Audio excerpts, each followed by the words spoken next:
জ্বালানি তেলে আগে থেকেই সমৃদ্ধ সৌদি আরব। এবার স্বর্ণের খনির দিক দিয়েও এগিয়ে যাচ্ছে মধ্যপ্রাচ্যের প্রভাবশালী এই দেশ। সৌদি আরবের খনন প্রতিষ্ঠান মাদেন জানায়, নতুন করে ৭৮ লাখ আউন্স স্বর্ণের সন্ধান পেয়েছে দেশটির ৪টি এলাকায়।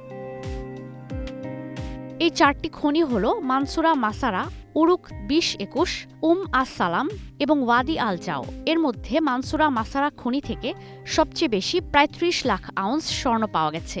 উরুক ২০-২১ এবং আস সালাম থেকে মিলেছে প্রায় ১৬,৭০,০০০ আউন্স। নতুন খনি ওয়াদি আল জাও থেকে প্রথমবারের মতো ৩০,৮০,০০০ আউন্স স্বর্ণের সন্ধান মিলেছে।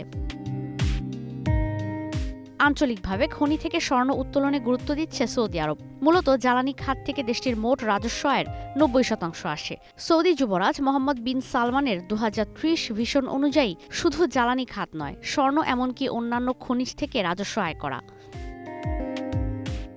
সৌদির স্বর্ণের এই ভান্ডার বিদেশি বিনিয়োগকারীদের আকৃষ্ট করবে বলে মনে করা হচ্ছে।